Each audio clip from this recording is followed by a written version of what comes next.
everyone, good morning, good afternoon and good evening whenever you're watching this video. So आज हम discuss करने वाले हैं class 12 biology chapter number 3 that is human reproduction and इसका last topic बचा है जो कि है पार्चुरेशन एंड लैक्टेशन. ठीक है, तो इसको हम जल्दी से डिस्कस कर लेते हैं. बहुत सिंपल वे में समझेंगे, सबको समझ में आएगा और यहीं पे आपको याद कर लेना है सब कुछ. ठीक है, बहुत ही सिंपल तरीके से मैं आपको बताने वाली हूँ. तो जैसे कि आप यहाँ पे देख रहे हैं, मैंने यहाँ पे यूट्रस का डायग्राम ड्रॉ किया है एंड इसके अंदर ये क्या है, हमारा फीटस है. ठीक है, ओके. तो चलिए समझते हैं अब. पार्चुरेशन का मतलब क्या होता है? पार्चुरेशन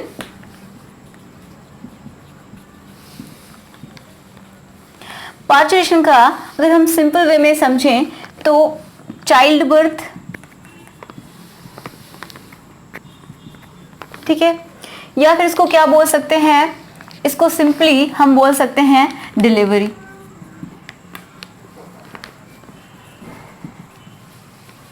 ओके, तो ये इसका मीनिंग होता है पार्चुरेशन का, कि मतलब जो ये फुल्ली डेवलप फीटस है, ये बॉडी से जब बाहर आ जाता है, इसका एक्सपल्शन हो जाता है, ये बाहर आ जाता है एंड उसके बाद ये जो प्लेसेंटा है ये भी बाहर आ जाती है. तो ये एक कंप्लीट प्रोसेस होता है किसका?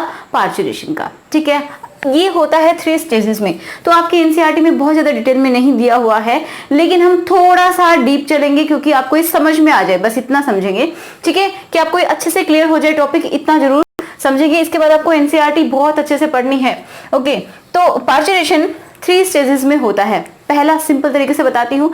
पहला क्या होगा कि अब ये जो फीटस है, ठीक है, फीटस क्या करेगा, पहले यहां से मूव करेगा. ठीक है, यहां से मूव करेगा और जो ये रीजन है सर्विक्स वाला, यहां पे आएगा. ठीक है, अब ये जब यहां पे आएगा तो क्या होगा, ये सर्विक्स वाला जो एरिया है इसका एक बहुत छोटा सा अपर्चर होता है, बहुत ही स्मॉल अपर्चर होता है, बहुत छोटा सा होल है ये सर्विक्स जो मैं बोल रही हूँ. ये सर्वाइकल कैनाल है. ओके, ये जो मैंने रेड कलर का यहाँ पे कुछ फिल किया है, ये होता है म्यूकस प्लग. ठीक है, जो कि बाद में निकल जाता है, ड्यूरिंग डिलीवरी टाइम ये निकल जाता है. ओके, तो क्या होता है कि पहली स्टेज होती है कि जो ये फीटस है ये जब नीचे आएगा तो ये जो सर्विक्स है ये डायलेट होगी, मतलब ये थोड़ी इस तरीके से स्ट्रेच हो जाएगी, खुल जाएगी. ओके, इसका हम बोलते हैं नॉर्मल अपनी देसी भाषा में कि जो बच्चेदानी का मुंह होता है वो खुलता है. तो एक तरीके से समझिए कि पहली स्टेज यही होती है कि जो सर्विक्स है वो डायलेट हो जाती है. सेकंड स्टेप क्या होता है कि ये जो फीटस है, फुली डेवलप फीटस, ये expel out from the body, मतलब बॉडी से बाहर निकल जाता है. थर्ड स्टेज क्या होती है पार्चुरेशन की, कि जो प्लेसेंटा है ये देखिए यहाँ पे अटैच है अभी. ठीक है, जो यूट्रस है यहाँ पे अटैच है, तो ये क्या हो जाएगी, शेड हो जाएगी, मतलब ये भी बाहर निकल जाएगी. तो ये 3 स्टेप्स में होता है. तो पहला स्टेप क्या हुआ, फर्स्ट स्टेप बहुत अच्छे से समझेंगे, बहुत अच्छे से. फर्स्ट स्टेप क्या होता है इसमें, फर्स्ट स्टेप क्या है, dilation of cervix.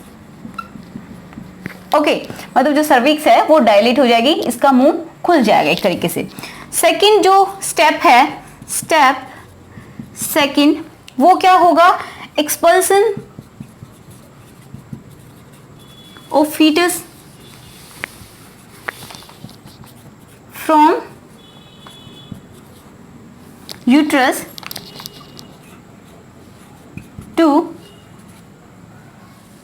From uterus to the environment. Okay, and third step क्या होता है, थर्ड स्टेप नंबर थर्ड क्या होता है, डिलीवरी ऑफ प्लेसेंटा. ठीक है, कि जो प्लेसेंटा है विद अम्बिलिकल कॉर्ड ये भी रिमूव हो जाती है. तो इस तरीके से एक पूरी जो पार्चुरेशन की जो प्रोसेस है वो हो पाती है. 3 स्टेजेस में। समझ में आ गया? ठीक है, पहले इसको डायलेट होना पड़ेगा क्योंकि बहुत ही छोटी सी ओपनिंग होती है जिसमें से पूरा फीटस बाहर नहीं आ सकता, तो इसको डायलेट होना पड़ेगा।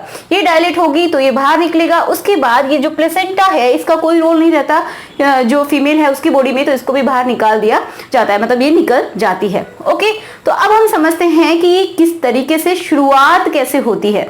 ओके, कि मतलब जो पार्चुरेशन है जिसको हम नॉर्मल भाषा में क्या बोलते हैं, डिलीवरी बोलते हैं, तो इसकी शुरुआत कौन करता है?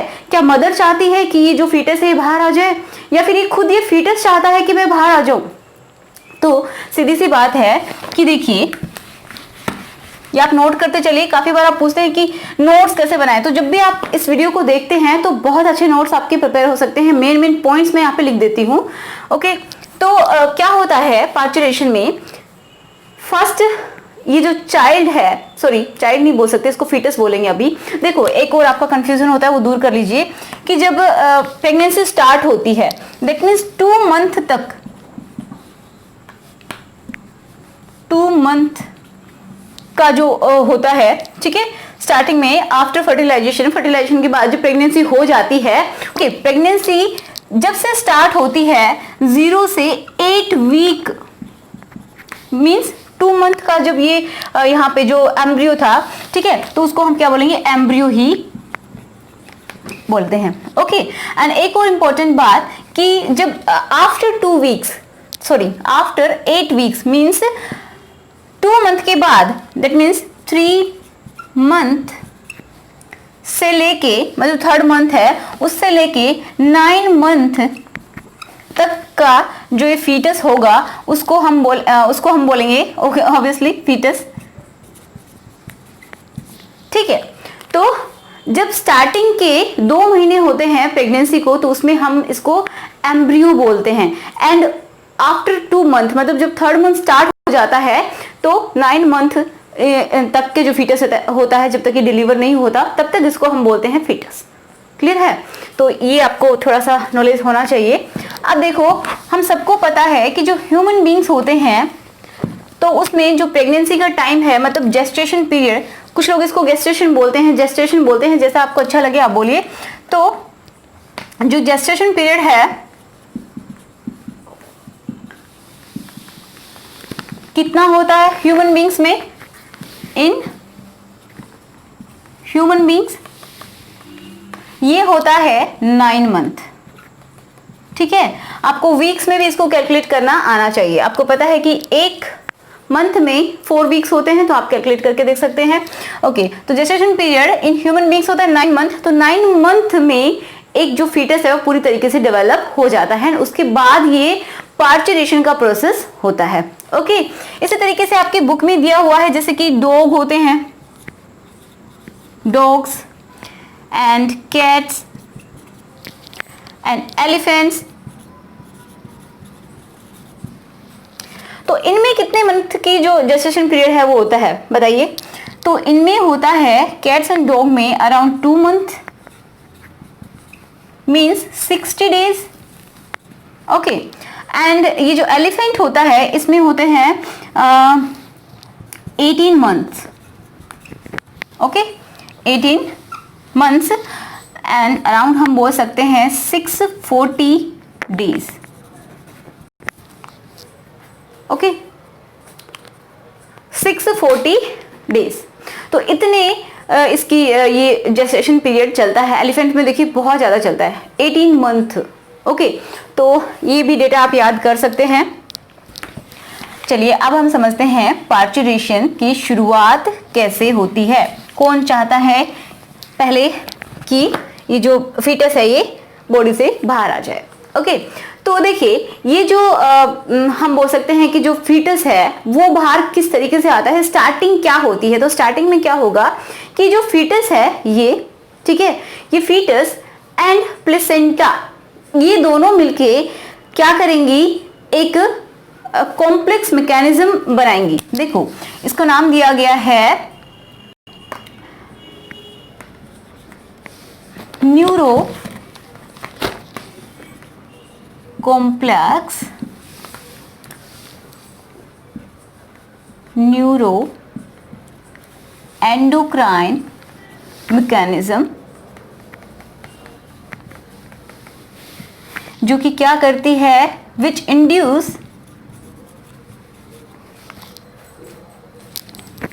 induces by fetus and placenta। ये दोनों मिलके क्या करती हैं, कॉम्प्लेक्स न्यूरो एंडोक्राइन मैकेनिज्म को बनाती हैं, मतलब उसको शुरुआत करती हैं। अब इसका मतलब क्या है, न्यूरो एंडोक्राइन मैकेनिज्म मींस, देखिए न्यूरो का मतलब होता है नर्वस सिस्टम से रिलेटेड है, ओके, एंड एंडोक्राइन का मतलब है कि हॉर्मोन्स इसमें इन्वॉल्व होंगे, ओके। तो क्या होगा कि जो नर्व्स होती हैं, ठीक है, न्यूरॉन्स होते हैं, उनके थ्रू सिग्नल जाएंगे एंड जो ग्लैंड्स हैं वो क्या करेंगी, उनके सिग्नल पे हॉर्मोन्स को रिलीज करेंगी जो कि ब्लड में डिसॉल्व होके टारगेटेड ऑर्गन तक पहुंचेंगे एंड देन ये क्या होता है, स्टार्ट होता है प्रोसेस। तो एक तरीके से अगर आपसे पूछा जाए कि इसको इनिशिएट कौन करता है, पार्चुरेशन को कौन इनिशिएट करता है, तो फीटस, ओके, फीटस ही इसको इनिशिएट करता है। कैसे, चलिए देख लेते हैं कि किस तरीके से करता है। तो देखो ये जो फीटस है इसके बाहर मैंने एक पाउच बनाया है, आप सबको पता है क्या है ये, एमनियोटिक कैविटी, इसमें एमनियोटिक फ्लूइड भरा होता है, ठीक है, इसको नॉर्मली हम बोल देते हैं जो वाटर बैग होता है एक तरीके से इसके अराउंड। जब बेबी डिलीवर होता है, मतलब जो फीटस है जब ये डिलीवर होगा, जब इसकी बर्थ होगी, तो सबसे पहले इसको या तो ये अपने आप रप्चर हो जाता है या फिर जो डॉक्टर्स होते हैं वो इसको क्या करते हैं, पहले रप्चर कर देते हैं। क्यों करते हैं, क्योंकि जो फ्लूइड होता है, वाटरी फ्लूइड होता है, तो ये जो पाथ है इसको एक तरीके से मॉइस्चर कर देता है, मतलब ये थोड़ा इजी बना देता है पार्चुरेशन के प्रोसेस को, ठीक है, ओके, समझ में आ रहा है। तो चलिए देखते हैं। तो देखिए शुरुआत कैसे होती है कि ये जो फीटस होता है, ये फीटस ही शुरुआत करता है किसकी, पार्चुरेशन की, ओके। कैसे करता है कि जो फीटस होता है ये क्या करेगा, इसका साइज बढ़ गया है, अब इसको क्या चाहिए, ये चाहता है कि मैं बाहर जाऊं, जो एनवायरनमेंट है, खुला एनवायरनमेंट, उसमें मैं ग्रो हूं, ठीक है, क्योंकि यहाँ पे इसके लिए अब जगह छोटी पड़ने लगी है, तो इसको यही समझिए कि ऐसा फील हो रहा है कि मुझे अब बाहर जाना है। तो उसके लिए क्या करेगा, ये जो फीटस है ये जो इसकी एड्रिनल जो ग्लैंड होती है, ठीक है, एड्रिनल ग्लैंड, अगर आपको नाम याद रहता है तो ठीक है, नहीं तो कोई बात नहीं। इसकी ये समझिए कि ये जो फीटस है ये क्या रिलीज करता है, ये रिलीज करता है कोर्टिसोल, एक ये समझिए कोर्टिसोल हार्मोन, एंड एक और सिक्रेट करता है केमिकल जिसको हम बोलते हैं एंड्रोजन, ठीक है। दो टाइप के ये सिक्रेट करता है केमिकल्स एक तरीके से। क्या हो गया, एक तो मैं यहाँ पे लिख देती हूँ कोर्टिसोल, चलिए यहाँ लिख लेते हैं,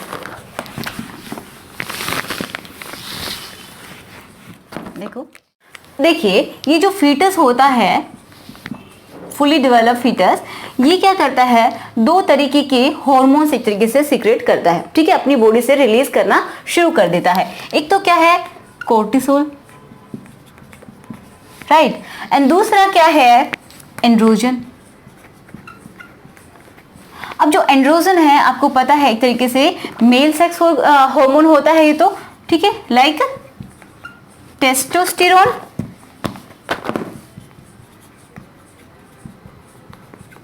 अब आप सोचेंगे कि ये जो फीटस है क्या ये मेल है, देखिए ये मेल हो या फिर फीमेल हो इससे कोई फर्क नहीं पड़ता, जो इसकी जो एड्रिनलिन है, एड्रिनल, तो वो सिक्रेट करती है क्या, एंड्रोजन्स, ठीक है, एंड्रोजन ही सीक्रेट करती है। एंड ये जो एंड्रोजन है, ठीक है, ये जो एंड्रोजन बना है ये क्या करेगा, ये एंड्रोजन यहाँ पे भेजा जाएगा, कहाँ, ये दोनों ही प्लेसेंटा के पास जाएंगे, ठीक है, ये कहाँ पे जाएंगे, प्लेसेंटा। ये प्लेसेंटा को क्या करेंगे, स्टिमुलेट करेंगे, स्टिमुलेट प्लेसेंटा, ये प्लेसेंटा है, ठीक है, ये मायोमेट्रियम है, आपको पता है, ये क्या है, सर्विक्स है, एंड ये वजाइना है। सर्विक्स एंड वजाइना मिलके बर्थ कैनाल, इसको हम बोलते हैं कलेक्टिवली, ओके, समझ में आ रहा है ये सब। ये मैंने यूट्रस का डायग्राम ड्रॉ किया है। ये क्या है, अम्बिलिकल कॉर्ड है, ये प्लेसेंटा है। ओके, तो जो प्लेसेंटा है इसको जाके ये स्टिमुलेट करेंगे। अब क्या होगा कि ये जो एंड्रोजन यहाँ से रिलीज हुआ है, जो ये फीटस है यहाँ से एंड्रोजन रिलीज हुआ है, तो ये क्या काम करेगा, ये एंड्रोजन को किस में कन्वर्ट कर देगी, प्लेसेंटा कन्वर्ट कर देगी एस्ट्रोजन में। ये चीज समझ में आई? देखो ये चीज समझ गए तो ये पूरा पार्चुरेशन आपको अच्छे से समझ में आएगा। ठीक है, जो एंड्रोजन्स यहाँ बने, मतलब जो केमिकल बने, इन्होंने जाके ये जो प्लेसेंटा है इसको स्टिमुलेट किया। अब इसने क्या किया, एंड्रोजन को कन्वर्ट कर दिया किस में, एस्ट्रोजन में। इतना क्लियर होना चाहिए। ठीक है, अब ये जो एस्ट्रोजन है जैसे जैसे इसका लेवल इंक्रीज होगा, इसका लेवल बढ़ेगा। ओके, जब इसका लेवल बढ़ेगा तो क्या होगा, जो प्रोजेस्टेरोन था, प्रोजेस्टेरोन, अब देखिए जो प्रोजेस्टेरोन है आप सबको पता है ड्यूरिंग प्रेगनेंसी इसका लेवल बहुत हाई होता है। किसका लेवल हाई होता है, प्रोजेस्टेरोन का लेवल हाई होता है during pregnancy, during pregnancy. Okay, क्यों होता है इसका लेवल हाई, क्योंकि ये जो प्रोजेस्टेरोन है ये क्या काम करता है कि जो इसकी जो दीवारें होती हैं, एंडोमेट्रियम है एक तरीके से, उसको मेंटेन करके रखता है, उसको टूटने नहीं देता है ये। ठीक है, दूसरा काम क्या करता है कि जो मसल्स होती है, जो मस्कुलर लेयर है हमारी ये मायोमेट्रियम, इसकी जो दीवारें हैं, ठीक है, मायोमेट्रियम इस तरीके से इसको क्या करता है, रिलैक्स करके रखता है। ठीक है, मतलब फुली रिलैक्स फॉर्म में रखता है। क्यों रखता है, इसके पीछे भी बहुत बड़ा रीजन है। अगर यहाँ रिलैक्स नहीं होगा, ये जो यूट्रस है इसकी दीवारें रिलैक्स नहीं होंगी तो क्या हो सकता है, जो फीटस होगा वो पहले ही अबॉर्ट हो जाएगा, क्योंकि अगर उसमें कॉन्ट्रैक्शन हुआ तो क्या होगा, जो फीटस होगा वो बाहर निकल जाएगा बॉडी से। इसका मतलब क्या हुआ कि उसका अबॉर्शन हो जाएगा। ओके, तो इसलिए बहुत जरूरी है कि ये इसकी जो दीवारें हैं ये एज इट इज मेंटेन रहें एंड पूरी तरीके से रिलैक्स रहें, ताकि जो फीटस है वो अच्छे से डेवलप हो सके एंड प्रेगनेंसी बनी रहे।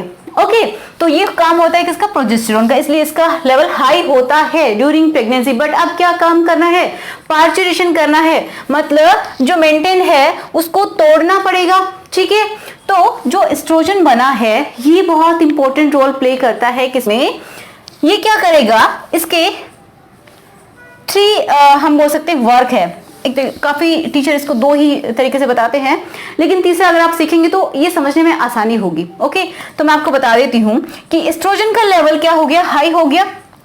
कब हुआ, जब प्लेसेंटा ने क्या किया, जब प्लेसेंटा स्टिमुलेट हुई तो इसने क्या किया, एस्ट्रोजन को, जो एंड्रोजन्स थे उसको क्या, किस में कन्वर्ट कर दिया, एस्ट्रोजन में, एंड इसका लेवल हाई होने लगा। ओके, जब इसका लेवल बढ़ेगा तो क्या होगा, तो देखिए एक काम तो क्या होगा कि जो प्रोजेस्टेरोन है, प्रोजेस्टेरोन हार्मोन, इसका लेवल गिर जाएगा, क्योंकि जो एस्ट्रोजन है वो क्या करेगा, जो प्रोजेस्टेरोन है उसको सप्रेस करेगा, एक तरीके से उसके लेवल को गिराएगा। क्यों, क्योंकि अभी प्रेगनेंसी को मेंटेन नहीं रखना है, अब पार्चुरेशन करना है। इसका मतलब इसकी जो दीवारें हैं उसको टूटना पड़ेगा। क्यों, क्योंकि जब तक ये दीवारें नहीं टूटेंगी तो ये जो फुली डेवलप फीटस है वो बाहर नहीं आ पाएगा। दूसरी बहुत इंपॉर्टेंट बात कि जो ये मसल्स होती है, मस्कुलर लेयर, कौन सी है, मायोमेट्रियम जो है, उसको रिलैक्स आराम से बैठी हुई है, तो इसको कॉन्ट्रैक्ट करवाना पड़ेगा। जब कॉन्ट्रैक्शंस होंगे, जब यहाँ से कॉन्ट्रैक्ट होगा तो ये बेबी जो है, सॉरी फीटस है, ये नीचे की तरफ आएगा। ओके, जब कॉन्ट्रैक्शन होते हैं तभी ये नीचे की तरफ आता है, मतलब इसका एक्सपल्शन होता है, तो जो कि बहुत जरूरी है पार्चुरेशन के लिए। ओके, तो समझ पा रहे हैं कि मतलब ये क्या करेगा, प्रोजेस्टेरोन का लेवल डाउन कर देगा, ताकि ये मेंटेन अब ना रहे, ये जो दीवारें हैं ये मेंटेन ना रहे, एंड जो मायोमेट्रियम है ये भी कॉन्ट्रैक्ट करना शुरू करे, ये रिलैक्स ना रहे। समझ पा रहे हैं इस चीज को। ओके, दूसरा काम क्या करेगा, दूसरा काम बहुत इंपॉर्टेंट है, बहुत ज्यादा इंपॉर्टेंट है कि ये जो मायोमेट्रियम है, आप सबको पता है, ये जो मैंने ब्लू कलर से बनाई है, ओके, ये जो मायोमेट्रियम है इसका काम क्या होता है, ये किससे बनी हुई होती है, स्मूथ मसल से। स्मूथ मसल्स क्या करती हैं, ये हमारी इच्छा के अकॉर्डिंग तो काम करती नहीं है। ओके, तो ये क्या करेंगी, ये मसल्स से बनी हुई लेयर होती है, काफी मोटी है, थिक है। तो इसके अंदर ये एस्ट्रोजन क्या काम करेगा कि रिसेप्टर्स को बना देगा। ठीक है, अब रिसेप्टर्स जितने ज्यादा बढ़ेंगे तो इनको बढ़ाने का काम कौन कर रहा है, एस्ट्रोजन। ये बना दिए। आप ऐसे याद रखिए कि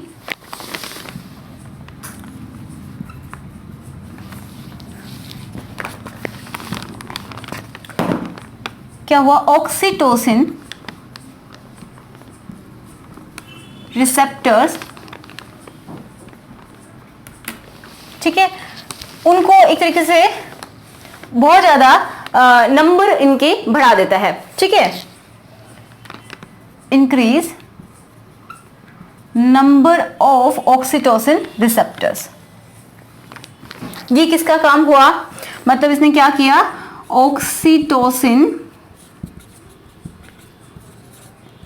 रिसेप्टर्स को बहुत ज्यादा नंबर में बना दिया। ठीक है, एक तरीके से इनको यहाँ पे बना दिया। अब ऐसे सोचिए कि मैंने इस तरीके से बना दिया, कोई भी रिसेप्टर होते हैं वो उनका क्या काम होता है, मैंने नाम लिखा है ऑक्सीटोसिन। ऑक्सीटोसिन के रिसेप्टर हैं, मतलब जब भी ऑक्सीटोसिन यहाँ पे आएगा तो ये स्टिमुलेट हो जाएंगे और यहाँ पे जो काम होना है वो बहुत जल्दी वे में, बहुत ही जल्दी से होने लग जाएगा। ठीक है, जब तक कोई रिसेप्टर यहाँ पे नहीं होते हैं तो अगर ऑक्सीटोसिन आता भी है यहाँ पे तो कोई इफेक्ट उसका नहीं होता है। तो आप ऐसे समझिए, जैसे आप अपने घर में किसी के लिए चेयर नहीं लगाते, किसी का वेलकम नहीं करते हैं, तो जो मेहमान आ रहा है वो उसका इफेक्ट उतना ज्यादा नहीं होगा, आपके घर पे भी नहीं होगा और आपके ऊपर भी नहीं होगा, ऐसे आप समझिए। इसी तरीके से जब ऑक्सीटोसिन यहाँ पे देखिए, पहले भी जो मदर की पिट्यूटरी है वहां से ऑक्सीटोसिन आ रहा है, थोड़ा बहुत रिलीज होता रहता है, बट उसका इफेक्ट देखने को नहीं मिलता। क्यों नहीं मिलता, क्योंकि ये रिसेप्टर से नहीं होते, उसको रिसीव करने के लिए कुछ होगा ही नहीं, उसको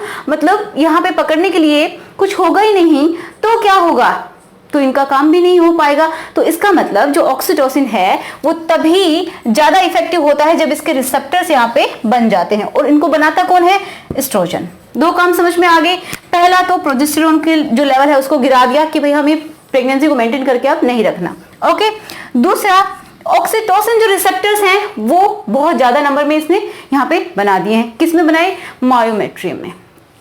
ओके, अब जो ऑक्सीटोसिन रिसेप्टर हैं वो उनका काम भी समझेंगे, और एक तीसरा और काम करता है जो कि बहुत कम टीचर बताते हैं। अगर आपको याद रहता है तो ठीक है, नहीं तो भी कोई दिक्कत वाली बात नहीं है, समझने में आपको हेल्प मिलेगी। देखो तीसरा काम क्या होता है कि ये जो एस्ट्रोजन है ये एक तरीके से प्लेसेंटा क्या करेगा, ये स्टिमुलेट करेगा प्लेसेंटा को कि एक स्पेशल टाइप का केमिकल बनाए जिसको हम बोलते हैं क्या, प्रोस्टाग्लैंडिन्स। ठीक है, ये जो प्रोस्टाग्लैंडिन है ये क्या काम करता है कि जो सर्विक्स है इसको एक तरीके से हम बोल सकते हैं सॉफ्ट बनाने का काम करता है। सिंपल सा इतना याद रखिए। इसको क्या काम करता है, ये एक्चुअल में जो कोलाजन जो फाइबर्स होते हैं, जो एक तरीके से हम बोल सकते हैं जैसे हमारी स्किन है वो टाइट है, किस वजह से है कि उसमें कोलाजन बनता रहता है। ओके, जब बहुत ज्यादा सॉफ्ट स्किन हो जाती है, मतलब जैसे कि जैसे जैसे एज बढ़ती है तो कोलाजन फाइबर्स टूटते हैं तो थोड़ा सा बुढ़ापा जैसे आने लगता है। ओके, तो लूज हो जाती है स्किन। तो इस तरीके से आप समझिए कि जो प्रोस्टाग्लैंडिन है ये क्या काम कर रहा है यहाँ पे, ये जो सर्विक्स वाला जो पार्ट है सर्विक्स को सॉफ्ट बना देता है। ठीक है, ये याद रखिए कि ये क्या करेगा, सर्विक्स को क्या बनाएगा, सॉफ्ट कर देगा। ओके, जब सॉफ्ट हो जाएगा तो वो इजीली उसको खुलने में, उसको स्ट्रेच होने में मदद मिलेगी। ओके, समझ पा रहे हैं। एक तो कोई बहुत हार्ड चीज है उसको आप स्ट्रेच कर रहे हो, एक सॉफ्ट है उसको आप स्ट्रेच कर रहे हो, तो किसमें फायदा होगा, जो सॉफ्ट होगी उसमें फायदा होगा, वो जल्दी से स्ट्रेच हो जाएगी। ओके, समझ पा रहे हैं। तो 3 काम है एस्ट्रोजन के जो कि बहुत ज्यादा इंपॉर्टेंट हैं। अब आपको समझ में आ जाएगा इसका पूरा काम, अगर ये समझ में आ गया तो। ओके, तो देखो एक और आपके इसमें टर्म दी हुई है, आप इन सबको नोट कर लीजिए। पहले तो एक और टर्म दी हुई है कि फीटल इजेक्शन रिफ्लेक्स। अब एक और प्यारी सी हेडिंग है जिसको आप समझ लीजिए, बोर्ड के पॉइंट ऑफ व्यू से पूछा भी जा सकता है कि फीटल इजेक्शन रिफ्लेक्स क्या होता है। इजेक्शन रिफ्लेक्स, ये और समझ लीजिए। देखो क्या होता है फीटल इजेक्शन रिफ्लेक्स। अब आपको पता है कि फीटस एंड प्लेसेंटा ये दोनों मिलके क्या करते हैं, ये दोनों मिलके हम बोल सकते हैं एक माइल्ड सा कॉन्ट्रैक्शन, माइल्ड कॉन्ट्रैक्शन होता है इन मायोमेट्रियम। ठीक है, एक माइल्ड सा कॉन्ट्रैक्शन ये प्रोवाइड करते हैं, एक तरीके से हम बोल सकते हैं इंड्यूस करते हैं। ठीक है, इंड्यूस का मतलब एक तरीके से शुरुआत करते हैं। ठीक है, क्या करते हैं, प्लेसेंटा हमने अभी समझा किस तरीके से, तो जो फिटस है ये एंड प्लेसेंटा इन दोनों ने मिलके एक माइल्ड कॉन्ट्रैक्शन इंड्यूस कर दिया किसमें, मायोमेट्रियम में। ठीक है, माइल्ड सा मतलब हल्का सा, जो कि किसका काम करेगा, ट्रिगर, एंड एक ट्रिगर का काम करेगा और सीधा एक सिग्नल समझ लीजिए भेजेगा जो मदर की जो ब्रेन है। ठीक है, ये जो मदर है ये है मदर।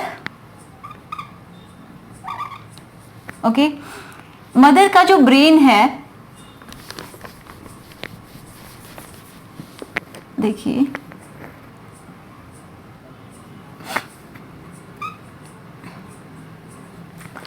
ये मदर है। ओके, ये इसका ब्रेन है, ब्रेन में ये हाइपोथैलेमस है, जो कि मैं आपको हमेशा बताती हूँ चांद के जैसे शेप का है इसकी।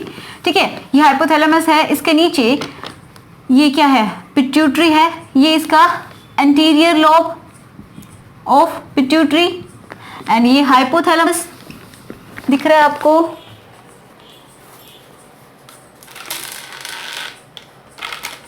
आई होप विजिबल हो। हाँ जी,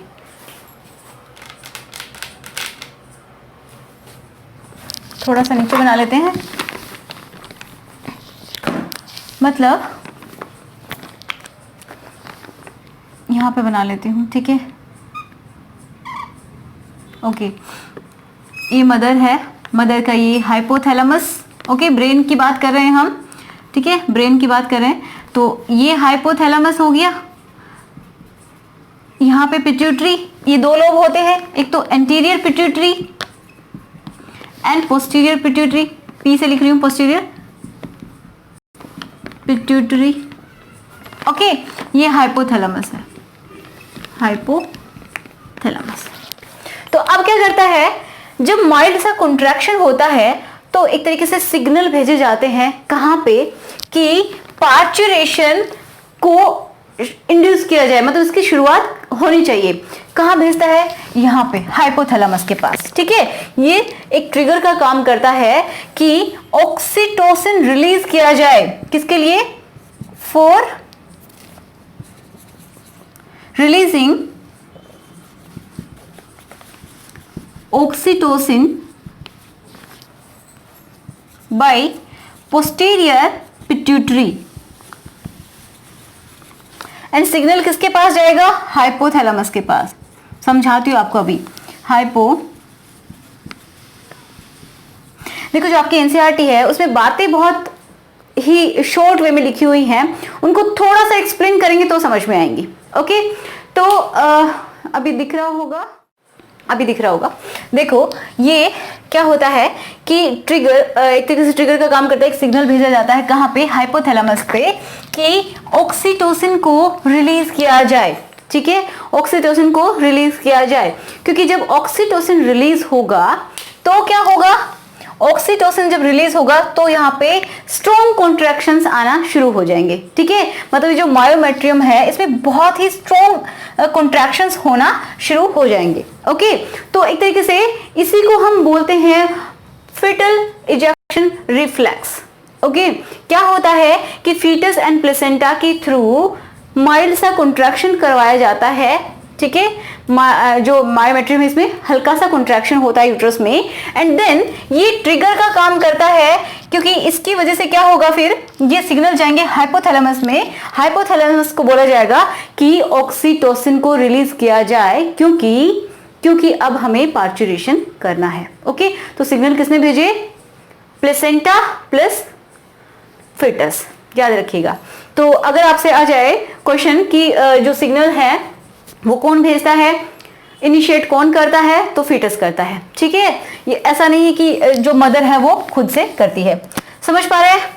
ओके, तो अब क्या होगा, इससे आगे की बात हम समझते हैं। और एक छोटी सी बात मैं आपको यहाँ पे बताऊं, देखो आप बहुत जगह जब वीडियोस को देखेंगे तो आपको ये सारा कंटेंट मिलेगा, लेकिन यहाँ पे आपको सब कुछ मिल रहा है। बहुत अच्छे से इस चीज को समझ लीजिए, नहीं तो इधर उधर भटकते फिरेंगे आप। एंटीरियर पिट्यूटरी है, ठीक है, 2 लोब होते हैं, मटर के दाने की जैसी जो एक क्या होती है, ग्लैंड होती है, समझ पा रहे हैं ना? ये एंटीरियर पिट्यूटरी, ठीक है, ये पोस्टीरियर, इसके पीछे की साइड में मतलब पोस्टीरियर पिट्यूटरी ग्लैंड है। ओके, तो जो हाइपोथैलेमस होता है ये सबका क्या होता है, एक तरीके से गुरु होता है, प्रिंसिपल होता है। ये क्या करेगा, ये जो एंटीरियर पिट्यूटरी होती है, इस चीज को आप समझ लीजिए। एंटीरियर पिट्यूटरी का काम होता है कि ये अपनी हॉर्मोन्स को खुद से बनाती है। ठीक है, खुद से अपने हॉर्मोन्स को एंटीरियर पिट्यूटरी बनाती है। कब बनाती है? जब हाइपोथैलेमस अपनी दूत भेजता है। दूत का मतलब समझ पा रहे हैं कि मतलब कोई सिपाही भेजेगा, मतलब कोई फैक्टर भेजेगा, या तो किसी चीज को रिलीज करवाने के लिए जो फैक्टर्स भेजे जाते हैं, चाहे वो इनहिबिटरी हो या फिर वो किसी को इंड्यूसिंग जो फैक्टर है वो हो सकते हैं। ओके, तो उनको मतलब या तो हो सकते हो रिलीजिंग फैक्टर्स या फिर इनहिबिटरी फैक्टर्स को यहाँ पे भेजता है हाइपोथैलेमस कि आप अब क्या करें, हॉर्मोन्स को बनाना शुरू करें। समझ रहे हो इस चीज को? तो हाइपोथैलेमस कोई फैक्टर भेजेगा, अपना दूत भेजेगा, एंड जब ये स्टिमुलेट हो जाएगा तब ओके, तो ये एंटीरियर पिट्यूटरी को बोलता है कि आप क्या करिए, हॉर्मोन्स को बनाइए। एक कॉमन सी बात मैं आपको बता रही हूँ। बट जो पोस्टीरियर जो पिट्यूटरी है ये अपना कोई हार्मोन नहीं बनाती है। ये क्या काम करती है कि ये जो हाइपोथैलेमस है, देखिए ये हाइपोथैलेमस इसको खुद से क्या करता है, हार्मोन बना के एंड इसके अंदर डायरेक्टली डाल देता है। ठीक है, एंड उनमें से एक हार्मोन जो आपको पढ़ना है वो कौन सा है, ऑक्सीटोसिन। ये सिर्फ इतना काम करता है, ये बोलता है कि मैंने हार्मोन बना दिए हैं, एक वैसोप्रेसिन होता है एंड ऑक्सीटोसिन, तो आपको ये याद रखना है यहाँ पे ऑक्सीटोसिन। ये हार्मोन को बना के इसके अंदर स्टोर कर देता है। ये इसको बोलता है कि जब मुझे जरूरत होगी मैं आपको सिग्नल दूंगा, आप बस इसको रिलीज करना और मेरे जो हार्मोन्स हैं उनको संभाल के अपने पास स्टोर रखो। किसको बोलता है, पोस्टीरियर पिट्यूटरी। इस तरीके से याद कर लीजिए, कंफ्यूज नहीं होना, समझ लेना है। ठीक है, तो इसने हाइपोथैलेमस ने हार्मोन्स को बनाया एंड ऑक्सीटोसिन जैसे हम बोल रहे हैं इसको यहाँ पे सिर्फ स्टोर करने के लिए पोस्टीरियर पिट्यूटरी में रख दिया। ओके, अब चलते हैं यहाँ पे। जब ट्रिगर मिला कि ऑक्सीटोसिन को बनाइए, ठीक है, तो हाइपोथैलेमस के पास से सिग्नल पहुंचा। ठीक है, यहां से जो फीटस है एंड प्लेसेंटा, यहां से ट्रिगर पहुंचा किसके पास, इसके पास। ठीक है, सिग्नल गया कि ऑक्सीटोसिन को रिलीज कीजिए क्योंकि हमें पार्चुरेशन करवाना है। ओके, तो यहां से क्या होगा, ऑक्सीटोसिन रिलीज होके कहां से, यहां से नहीं, यहां से पोस्टीरियर पिट्यूटरी। ये हाइपोथैलेमस इसको बोलेगा कि जो मैंने आपके पास अपना ऑक्सीटोसिन रिलीज ऑक्सीटोसिन जो हार्मोन मैंने आपको दिया हुआ है स्टोर करने के लिए, अब उसको रिलीज कीजिए। ठीक है, ये इसके पास मतलब सिग्नल भेजेगा डायरेक्टली एंड ये क्या करेगा, पोस्टीरियर पिट्यूटरी ऑक्सीटोसिन को रिलीज करना शुरू कर देगा। अब जैसे ही ऑक्सीटोसिन ज्यादा अमाउंट में बनने लगता है तो क्या होगा, ये जो रिसेप्टर्स हैं, अब काम आएंगे रिसेप्टर्स। ये जो रिसेप्टर्स हैं ये क्या करेंगे, ये ऑक्सीटोसिन यहाँ पे आएगा, मतलब समझिए ऑक्सीटोसिन के लिए चेयर है। ठीक है, यहाँ पे आएगा और ये स्टिमुलेट हो जाएंगी। जब ये स्टिमुलेट होंगी, जो रिसेप्टर जब ये स्टिमुलेट हो जाएंगे तो क्या होगा, कॉन्ट्रैक्शंस शुरू हो जाएंगे एंड विग्रस कॉन्ट्रैक्शंस होंगी। आपकी बुक में यही बात लिखी हुई है कि जब पार्चुरेशन होता है तो विग्रस कॉन्ट्रैक्शंस होते हैं किसके अंदर, मायोमेट्रियम के अंदर, जो थिक मस्कुलर लेयर होती है ना, स्मूथ मसल्स की बनी हुई, इसमें विग्रस कॉन्ट्रैक्शंस होंगे। जब विग्रस कॉन्ट्रैक्शंस होंगे तो ये जो फीटस है, देखो ये मैंने क्या बनाया था, एम्नियन, इसको हम जैसे रप्चर हो जाता है ये, तो मैं इसको साफ कर रही हूँ आपको समझाने के लिए था ओनली। तो जब ये विग्रस कॉन्ट्रैक्शंस होंगे तो क्या होगा, ये फीटस नीचे की तरफ मूव करेगा। ओके, जब ये नीचे की तरफ मूव करेगा एंड इसका हेड मान लीजिए यहाँ पे आ गया सर्विक्स के पास, ये मैं हेड बना रही हूँ एक तरीके से, ठीक है, ये इस फीटस का हेड यहाँ पे आ गया, मतलब ये जो पूरा फीटस है एक खिसक के नीचे आ गया। तो क्या होगा, जब ये यहाँ पे आएगा तो यहाँ पे भी कुछ रिसेप्टर्स होते हैं, ठीक है, यहाँ पे भी रिसेप्टर होते हैं। देखिए जब ये यहाँ पे आएगा तो थोड़ा सा यहाँ पे स्ट्रेच होगा, ये जो सर्विक्स है इसको थोड़ा सा स्ट्रेच होना पड़ेगा। ओके, जब ये थोड़ा सा स्ट्रेच होगा तो यहाँ पे जो रिसेप्टर्स होते हैं वो भी स्टिमुलेट हो जाएंगे। ओके, वो भी स्टिमुलेट होंगे एंड क्या हो जाएगा, वो इन जो रिसेप्टर होते हैं यहाँ पे, मैं यहाँ पे लिख देती हूँ, ये मान लीजिए रिसेप्टर है, इनको हम बोलेंगे स्ट्रेच रिसेप्टर,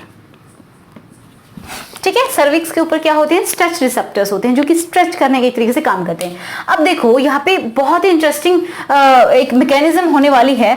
यहाँ पे कॉन्ट्रैक्शंस बढ़ रहे हैं, मतलब विग्रस जबरदस्त कॉन्ट्रैक्शंस हो रहे हैं। जो यूट्रस है इसकी मायोमेट्रियम वो बहुत ज्यादा कॉन्ट्रैक्ट कर रही है और इस टाइम जो फीमेल है उसको बहुत ही पेनफुल ये प्रोसेस चल रहा होता है। जितने कॉन्ट्रैक्शंस तेजी से होते हैं उतना ही मदर को बहुत पेन फील होता है। ओके, तो ये कॉन्ट्रैक्शंस यहाँ पे चल रहे हैं, कॉन्ट्रैक्शंस चलने की वजह से फीटस थोड़ा नीचे खिसकता है, ये जो पेल्विक रीजन है यहाँ पे आ जाता है सर्विक्स वाले हिस्से में। तो क्या होगा, ये जो रिसेप्टर्स हैं यहाँ पे ये एक और सिग्नल भेजते हैं। मतलब क्या होता है, जैसे ही ये ऑक्सीटोसिन यहाँ पे आता है ये कॉन्ट्रैक्शन होते हैं, ठीक है, कॉन्ट्रैक्शन हुआ जितना मतलब ऑक्सीटोसिन आता है यहाँ पे उतना ही कॉन्ट्रैक्शन होगा और ये रिसेप्टर वापस से सिग्नल भेजेंगे इनके पास कि और ज्यादा ऑक्सीटोसिन को रिलीज की। तो एक तरीके से हम समझ सकते हैं कि यहाँ पे एक पॉजिटिव फीडबैक मैकेनिज्म होती है।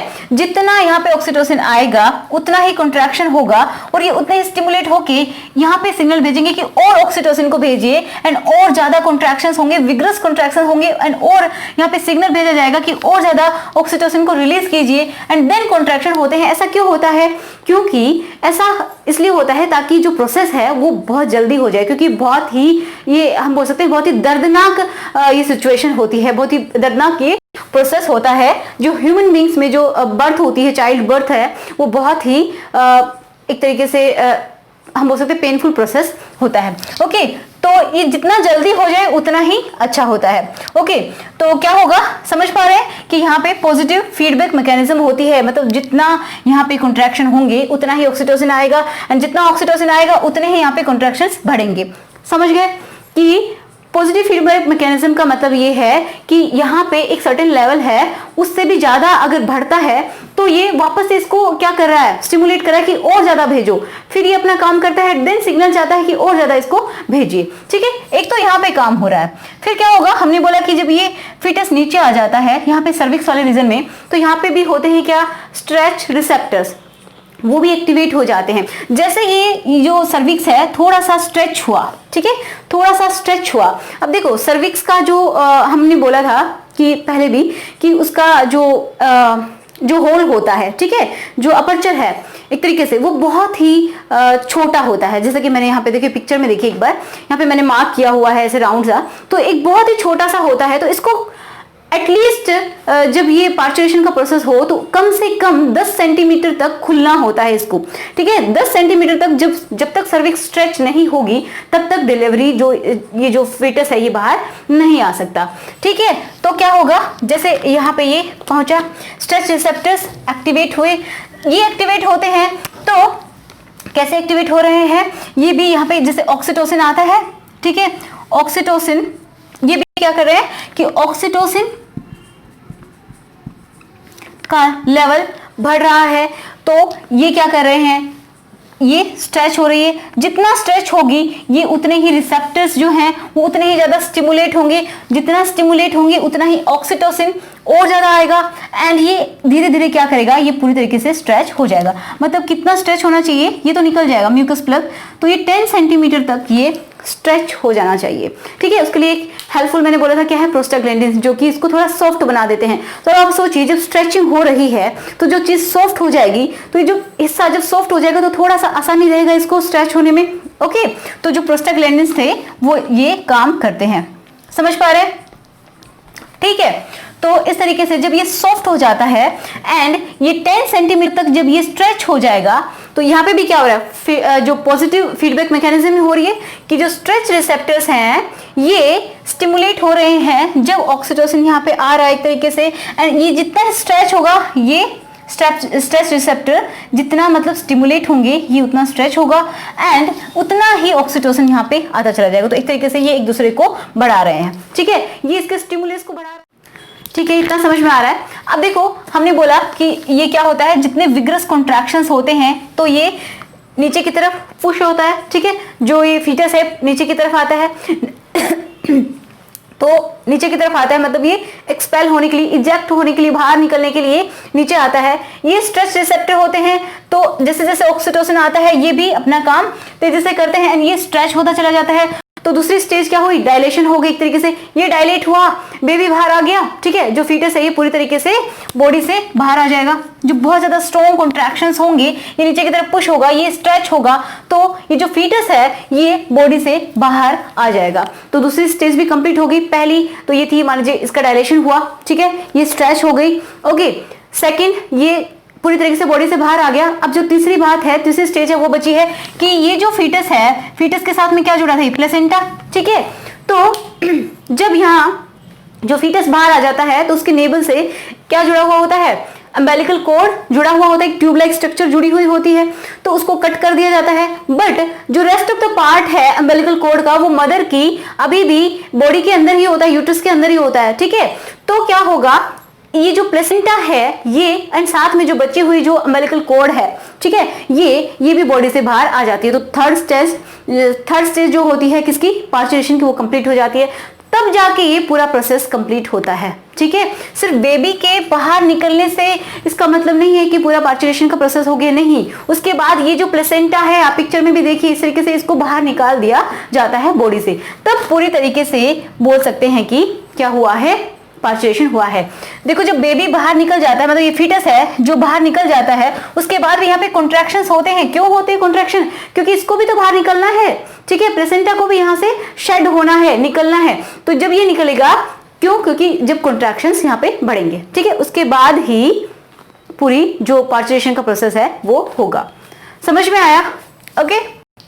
आई होप आपको समझ में आ गया होगा। एक बार मैं आपको जल्दी से इसका वापस एक बार थोड़ा सा रिवाइज करवा देती हूँ। क्या होता है, ये चीज समझ में नहीं आई होगी, हो सकता है। शुरू में फीटस एंड प्लेसेंटा क्या करते हैं, दोनों मिलके फीटल इजेक्शन रिफ्लेक्स करवाते हैं, मतलब एक माइल्ड सा कॉन्ट्रैक्शन होता है यूट्रस के अंदर। उसके बाद क्या होगा, ये ट्रिगर का काम करेगा, हाइपोथैलेमस में इसके सिग्नल जाएंगे कि ऑक्सीटोसिन को रिलीज किया जाए। ऑक्सीटोसिन हाइपोथैलेमस ने ऑलरेडी यहाँ पे पोस्टीरियर पिट्यूटरी के अंदर बना के रखा है, वो बोलेगा कि ठीक है इसको रिलीज कीजिए, तो ये रिलीज करता है। जब ये रिलीज होगा तो इसके ऊपर रिसेप्टर्स आ गए, ठीक है, इसके ऊपर रिसेप्टर आ गए थे। किसने बनाए थे, एस्ट्रोजन ने, क्योंकि ये जो इसने कॉर्टिसोल एंड एंड्रोजन बनाए थे, तो प्लेसेंटा ने उसको कन्वर्ट कर दिया था किसके अंदर, एस्ट्रोजन के अंदर, ठीक है। तो प्रोजेस्टेरोन का लेवल भी गिर गया। उसके बाद एस्ट्रोजन जो है यहाँ पे रिसेप्टर्स को नंबर बढ़ा देगा, ठीक है। जैसे ही ऑक्सीटोसिन आएगा ये पूरी तरीके से स्टिमुलेट हो जाएंगे। स्टिमुलेट होते क्या करेंगे, यहाँ पे कॉन्ट्रैक्शंस शुरू कर देंगे, मतलब विग्रस कॉन्ट्रैक्शंस शुरू कर देंगे। बहुत ज्यादा कॉन्ट्रैक्शन होगा, जो मायोमेट्रियम है बहुत ज्यादा कॉन्ट्रैक्ट करेगी, तो जो फीटस है वो नीचे की तरफ खिसकेगा। एंड यहाँ पे जो सर्विक्स है, यहाँ पे स्ट्रेच रिसेप्टर्स होते हैं। जैसे ही ये बेबी यहाँ पे टच करेगा तो यहाँ पे भी थोड़ा सा स्ट्रेच फील होगा, ठीक है। जब स्ट्रेच फील होगा तो यहाँ पे ये हम बोल सकते हैं कि ये भी स्टिमुलेट हो जाएंगे, जो कि रिसेप्टर हैं, स्ट्रेच रिसेप्टर्स। एंड जैसे जैसे ऑक्सीटोसिन का लेवल यहाँ पे बढ़ेगा, ऑक्सीटोसिन का लेवल बढ़ेगा, स्ट्रेच रिसेप्टर उतना ही ज्यादा स्टिमुलेट होंगे एंड ये स्ट्रेच होता चला जाएगा। फिर ऊपर से पॉजिटिव फीडबैक मैकेनिज्म होती है, मतलब उतना ही ऑक्सीटोसिन आएगा और स्ट्रेच होगा, और ऑक्सीटोसिन आएगा और स्ट्रेच होगा, एंड देन जो ये फीटस है ये बॉडी से बाहर निकल जाएगा, ओके। एंड बाद में फिर से कॉन्ट्रैक्शंस यहाँ पे चलते रहते हैं, तो ये जो प्लेसेंटा है ये भी बाहर आ जाती है, ठीक है। तो ये होता है एक तरीके से पूरा प्रोसेस, ठीक है। आई होप आपके समझ में आया होगा। कुछ पिक्चर्स के हेल्प से भी हमने देख लिया। और देखो एक और बहुत इंपॉर्टेंट बात कि जैसे कि बोला जाता है कि कभी कभी सिजेरियन डिलीवरी होती है, वो क्यों होती है, क्योंकि उसमें जो ये जो फीटस है इसका हेड नीचे की तरफ नहीं होता है। इस तरीके की अगर पोजीशन होती है तो हम बोलते हैं कि जो फीटस है वो बिल्कुल सीधा है, ठीक है, इस तरीके से है तो। और अगर इसका हेड ऊपर की तरफ होता तो जो नॉर्मल डिलीवरी होती है, जो पार्चुरेशन का जो प्रोसेस है नॉर्मल नेचुरल, ये होना थोड़ा सा दिक्कत की बात होती है, तो उसके लिए सी सेक्शन किया जाता है। ओके, तो आई होप आपको समझ में आया होगा। अब हम देख लेते हैं कि लैक्टेशन क्या होता है।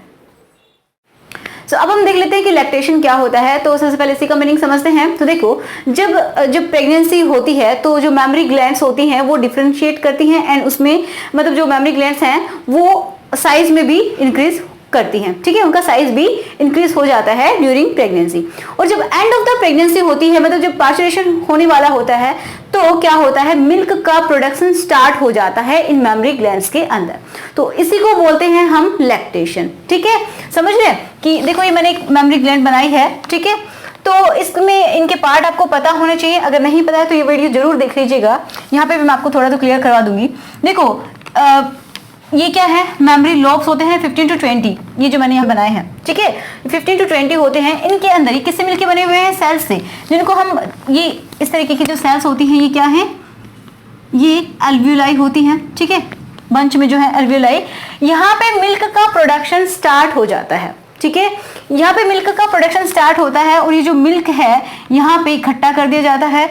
ओके, अब देखो यहाँ पे मैंने एक और पिक्चर ड्रॉ की है, इसके थ्रू हम हॉर्मोन्स के लेवल को समझेंगे कि किस तरीके से हार्मोनल चेंजेस होते हैं। तो जब भी लैक्टेशन होता है तो उसमें हार्मोन्स का भी बहुत बड़ा रोल होता है। जिस तरीके से पार्चुरेशन में होता है, क्या होता है कि जो न्यूरो एंडोक्राइन मैकेनिज्म होती है,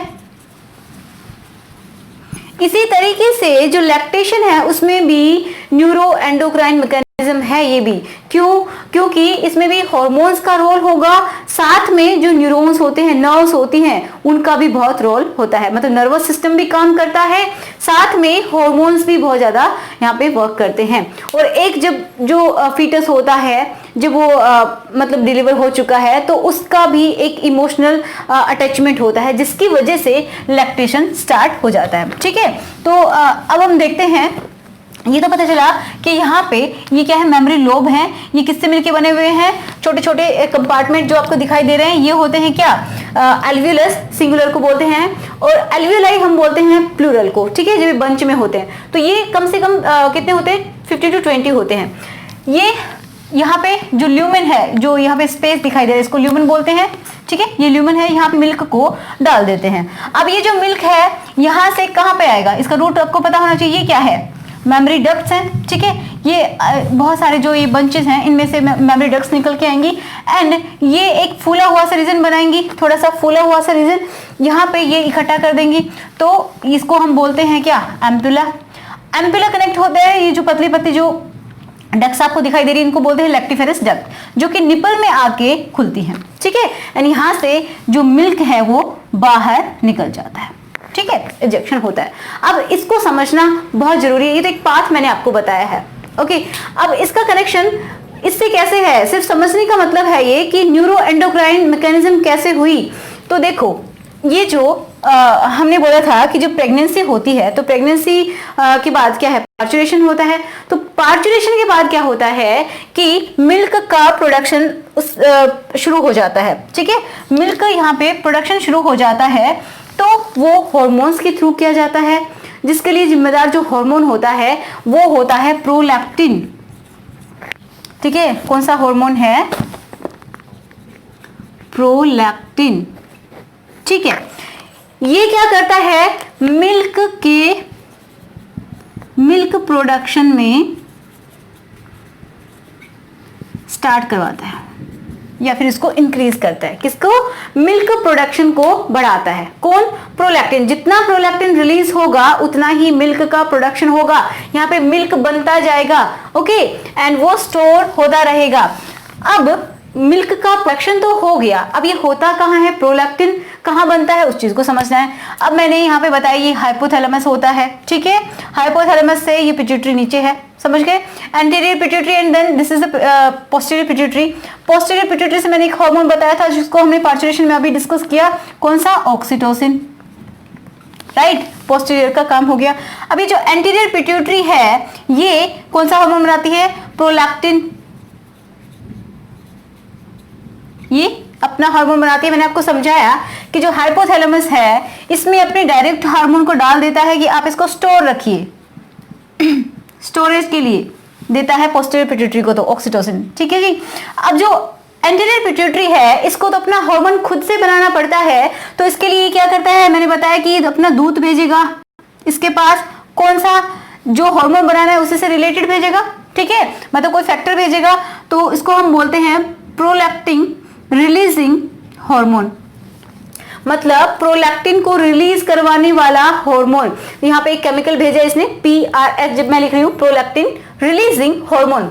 ओके, ये क्या है, दूध का ही काम कर रहा है, ये इसको जाके स्टिमुलेट करेगा और बोलेगा कि अपना हार्मोन बनाओ, तो ये प्रोलैक्टिन बनाता है। जब ये प्रोलैक्टिन यहाँ पे बनता है तो ये क्या करेगा, जो मदर की जो ये है मेमरी ग्लैंड यहाँ पे, ठीक है, ये जो एल्वियोलाई है, ये लैक्टिफेरस, ये डक्ट होती है, mammary duct, ampulla, and then ये निपल के अंदर आके खुल जाती है क्या, लैक्टिफेरस डक्ट में। तो इस तरीके से ये पाथ होता है। तो यहाँ पे प्रोडक्शन शुरू हो जाता है एंड स्टोरेज ऑफ मिल्क यहाँ पे शुरू हो जाता है। समझ गए? ठीक है। अब क्या होता है, जब पार्चुरेशन हो जाता है तो कभी कभी तो क्या होता है कि पार्चुरेशन के कुछ टाइम के बाद ही मिल्क का प्रोडक्शन शुरू हो गया, मतलब मिल्क इजेक्ट होना भी शुरू हो जाता है। लेकिन कभी कभी क्या होता है कि 4-5 डेज लग जाते हैं इसको मतलब बनने में या फिर इसको इजेक्ट होने में। ओके, तो मतलब जो शुरुआती जो दिनों में जो मिल्क बनता है उसको भी एक स्पेसिफिक नाम दिया जाता है, वो टर्म भी हम बहुत अच्छे से पढ़ेंगे। ओके, तो पहले इसको समझते हैं। देखो, जो प्रोलैक्टिन है वो बन गया, यहाँ पे मिल्क तो फॉर्म हो गया है। अब ये जो मिल्क है इसका इजेक्शन कैसे होगा, ये बाहर कैसे निकलेगा, तो एक और जो हार्मोन जो हमने बताया ऑक्सीटोसिन। ओके, अब ये जो ऑक्सीटोसिन होता है ये पोस्टीरियर पिट्यूटरी में बन रहा है। ठीक है, ये क्या काम करेगा, यहां से मिल्क के इजेक्शन में हेल्प करता है। ये मिल्क ऐसे ही तो बाहर नहीं निकलेगा, तो इसके इजेक्शन में ये हेल्प करता है। कौन हेल्प करता है, ऑक्सीटोसिन। ठीक है, ये ऑक्सीटोसिन क्या करेगा, मिल्क इजेक्शन में हेल्प करेगा। ठीक है, अब ये होता कैसे है उसको थोड़ा सा जान लेते हैं। आप इस चीज को समझ गए होंगे आई होप। और एक और इंपॉर्टेंट बात मैं यहीं पे बता देती हूं कि जब मिल्क इनिशियल टाइम में मतलब 3-4 डेज के लिए जो मिल्क बनता है स्टार्टिंग में, तो जो मिल्क मदर जो प्रोड्यूस करती है, जो फॉर्म करती है, उसको एक स्पेशल नाम दिया जाता है जो कि बहुत इंपॉर्टेंट है। कौन सा होता है उसका नाम, कोलोस्ट्रम नाम होता है, जो कि येलोइश कलर का होता है, मतलब पेल येलो लिख देती हूं मैं, क्लाउडी येलो बोलते हैं, पेल येलो बोल सकते हैं। ये बहुत इंपॉर्टेंट होता है। आप एडवर्टाइजमेंट भी देखते होंगे, ठीक है, कि मतलब जो मदर का जो मिल्क होता है इनिशियल टाइम में, जो मिल्क होता है जो येलोइश कलर का होता है, वो बहुत ही इंपॉर्टेंट होता है जो न्यू बॉर्न है उसके लिए। क्यों? क्योंकि इसके अंदर क्या होता है, IgA, मतलब ये होता है इम्यूनोग्लोबिन ए। मतलब क्या है कि एंटीबॉडी ए मिलता है, जो कि क्या प्रोवाइड करता है, जो हमारा न्यूबॉर्न है उसको इम्यूनिटी प्रोवाइड करता है। इम्यूनिटी के लिए बहुत ज्यादा इंपॉर्टेंट होता है ये कोलोस्ट्रम। तो इसलिए जो न्यूबॉर्न है उसको मदर का ही मिल्क मिलना चाहिए स्टार्टिंग में, क्योंकि वो उसके लिए एक तरीके से हम बोल सकते हैं इम्यूनिटी प्रोवाइड करता है। ठीक है, ये एंटीबॉडी है, एंटीबॉडी ए प्रोवाइड कर रहा है, जो कि क्या काम करती है, उसको इम्यूनिटी प्रोवाइड करती है। अब देखो, जो मदर का जो मिल्क है वही जो न्यूबॉर्न है, जो बेबी है, उसके लिए फूड होता है, क्योंकि उसके अंदर उसको सब कुछ मिल जाता है। उसके अंदर वाटर होता है, मिनरल होते हैं, एंड कार्बोहाइड्रेट, प्रोटीन्स, सब कुछ मिलता है। तो इसलिए ये बात बहुत अच्छे से याद रखनी चाहिए कि काफी बार क्या होता है, गांव में क्या देते हैं, बच्चे को शहद देते हैं। ठीक है, स्टार्टिंग में ही उसको शहद दिया जाता है, या फिर चीनी का जो घोल होता है वो उसको पिलाया जाता है थोड़ा थोड़ा करके, तो या फिर पानी दिया जाता है। ओके, या फिर मिल्क दिया जाता है किसी का भी। तो वो बिल्कुल भी नहीं देना चाहिए, क्योंकि जो मदर का मिल्क है उसमें उसको सब कुछ मिल रहा है, और जो न्यूबॉर्न है उसका जो स्टमक है बहुत ही छोटा सा है, बहुत छोटा है, तो उसके लिए उसको बाहर का कुछ भी देने की जरूरत नहीं है, फॉर्मूला मिल्क देने की जरूरत नहीं है, सिर्फ और सिर्फ मदर का मिल्क ही देना चाहिए, और वो भी डायरेक्ट बेबी को सक करना चाहिए, ताकि जब बेबी सकल करेगा तभी एक इमोशनल अटैचमेंट होता है मदर एंड जो न्यूबॉर्न बेबी है उसके बीच में। ठीक है, अब इसको थोड़ा सा हम देख लेते हैं कि किस तरीके से ये मैकेनिज्म हो पाती है। ओके, तो देखो क्या होता है, मुझे थोड़ा साफ करना पड़ेगा।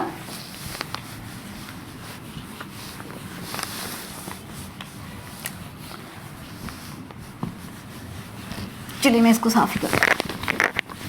क्या होता है कि जब हाइपोथैलेमस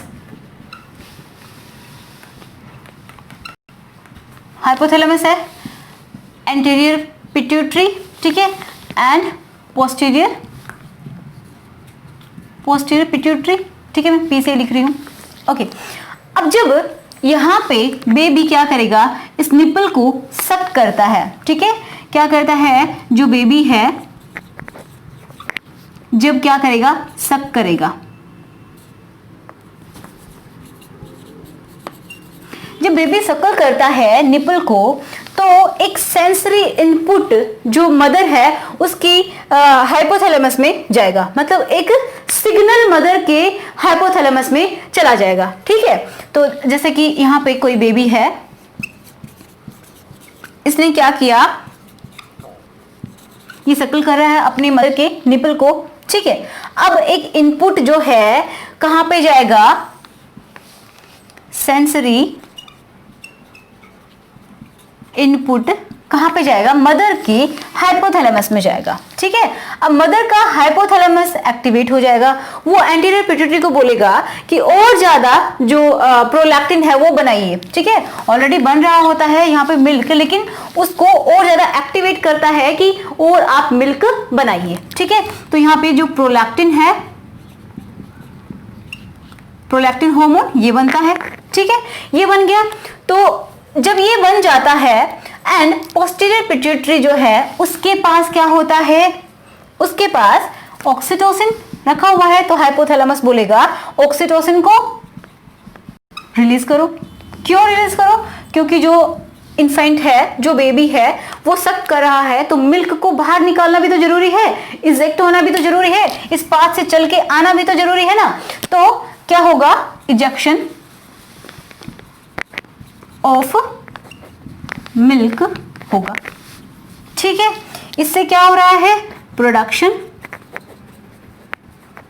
ऑफ मिल्क। क्लियर है, समझ पा रहे इस चीज को कि मदर की पिट्यूटरी में जो एंटीरियर पिट्यूटरी है वो प्रोलैक्टिन बना रही है, किसकी वजह से, एक दूध भेजा गया, हमने बोला prolactin releasing hormone, prolactin releasing hormone यहाँ पे भेजता है एंटीरियर पिट्यूटरी के पास, एंड देन ये फॉर्म करता है। ओके, तो एक तरीके से आप देख सकते हैं कि हार्मोनल तरीके से भी मदर एंड जो फीटस है, जो न्यूबॉर्न जो बेबी है, वो पूरी तरीके से अटैच होते हैं, उनका बहुत ही इमोशनल अटैचमेंट होता है, साथ ही साथ हार्मोनल अटैचमेंट भी होता है। अब आप देखते होंगे जब भी क्या होता है कि देखो, जब ये या तो सक करता है बेबी, जब निपल को सक करता है, तो भी ये सारे के सारे सिस्टम होने लगता है, ये मैकेनिज्म हो जाती है। तो मतलब जैसे जैसे बेबी क्या करेगा, सक करेगा, वैसे वैसे प्रोडक्शन ऑफ मिल्क होगा, एंड उसी तरीके से क्या होगा, इजेक्शन ऑफ मिल्क भी होता रहेगा। ठीक है, तो मतलब एक तरीके से सक कर रहा है बेबी, और क्या हो रहा है, सेंसरी इनपुट यहाँ पे जा रहे हैं, एंड इसी तरीके से मिल्क भी फॉर्म हो रहा है एंड इजेक्ट भी हो रहा है। इसका मतलब एक पॉजिटिव फीडबैक मैकेनिज्म होती है यहाँ पे भी। ओके, यहाँ पे भी पॉजिटिव फीडबैक मैकेनिज्म है, पार्चुरेशन में भी पॉजिटिव फीडबैक मैकेनिज्म है। ओके, जैसे जैसे इजेक्शन हो रहा है, मिल्क लिया जा रहा है, एंड देन मिल्क फॉर्म हो रहा है एंड इजेक्ट होता चला जा रहा है। ओके, समझ में आ गया। अब मैं एक और बात आपको बता रही थी, हाँ, जैसे कि कभी कभी क्या होता है कि जो बेबी है, न्यूबॉर्न बेबी है, जब वो सिर्फ उसके रोने मात्र से, ठीक है, जब वो रोता है, क्राई करता है, तब भी मदर की जो पोस्टीरियर पिट्यूटरी है वो इतना एक्टिव हो जाती है कि ऑक्सीटोसिन को रिलीज करती है, एंड जो मिल्क होता है वो इजेक्ट हो जाता है अपने आप। सिर्फ जो बेबी है उसके रोने से ही मिल्क इजेक्ट हो जाता है। काफी जो मदर्स होती हैं उनमें ऐसा होता है। ठीक है, तो एक तरीके से हम बोल सकते हैं कि जो मदर एंड बेबी की जो बॉन्डिंग है वो बहुत ही ज्यादा स्ट्रॉन्ग होती है। तो फॉर्मूला फीड ना देके, फॉर्मूला जो मिल्क होता है वो ना देके बेबी को मदर का ही मिल्क देना चाहिए। एटलीस्ट 6 मंथ तक ऐसा होना चाहिए। ठीक है, उसके बाद धीरे धीरे इसको कम करवाया जा सकता है। एक और बहुत इंपॉर्टेंट बात जो कि मैं भूल गई थी वो ये कि देखो, स्टार्टिंग में जब प्रोलैक्टिन बनता कब है, ये पहले क्यों नहीं ऐसा हो रहा है। तो एक्चुअल में क्या होता है कि देखो, जो पार्चुलेशन होता है तो पार्चुलेशन के बाद क्या हो जाता है, प्रोजेस्टेरोन का लेवल भी, प्रोजेस्टेरोन जो हार्मोन है उसका लेवल भी क्या हो जाता है, गिर जाता है। एंड एस्ट्रोजन है उसका लेवल भी गिर जाता है। क्यों? क्योंकि जो प्लेसेंटा होती है वो ही बाहर निकल जाती है पार्चुलेशन के बाद। ठीक है, क्योंकि प्लेसेंटा वो डिलीवर हो जाती है, हम बोल सकते हैं कि शेड हो जाती है, बाहर निकल जाती है, या फिर एक्सपेल बोल सकते हैं। ठीक है, जब बॉडी से बाहर निकल जाती है तो एस्ट्रोजन एंड प्रोजेस्टेरोन जो है वो दोनों का लेवल डाउन हो जाता है। तो जब ये दोनों का लेवल डाउन होता है तब जो प्रोलैक्टिन है वो उभर के आता है। ठीक है, नहीं तो ये इसको एक तरीके से हम बोल सकते हैं कि ये दोनों ही इसको सप्रेस करके रखते हैं। तब तक प्रोलैक्टिन मतलब सप्रेस रहता है, वो अपना इफेक्ट दिखा नहीं सकता। क्यों? क्योंकि ये दोनों बहुत ज्यादा इनके लेवल बढ़े हुए होते हैं ड्यूरिंग प्रेगनेंसी। ओके, जब क्योंकि प्लेसेंटा होती है, समझ रहे हैं इस चीज को। और जैसे ही इसका पार्चुलेशन हो जाता है उसी के बाद तो लैक्टेशन होता है। ठीक है, तभी तो मिल्क बनता है। क्यों? क्योंकि जैसे ही इसका लेवल डाउन गया इन दोनों का, तो प्रोलैक्टिन वो उसका लेवल हाई होने लगता है। ठीक है, समझ गए? तो ये एक छोटी सी बात थी। यही सब आपको बताना था। आई होप आपकी हेल्प हुई हो आज की वीडियो से। अगर आपके लिए हेल्पफुल है तो कमेंट करके जरूर बताइएगा। अगर आपके पास कोई डाउट है, समझ में नहीं आया है, तो भी मुझे कमेंट करके जरूर बताना। एंड जो हमारा नेक्स्ट लेक्चर होगा वो नए चैप्टर के साथ हम अब शुरू करेंगे, क्योंकि ये चैप्टर मेरी तरफ से पूरी तरीके से कंप्लीट हो चुका है। ठीक है, अगर कोई डाउट है तो मुझे आप कमेंट करके पूछ सकते हैं। Thanks for watching.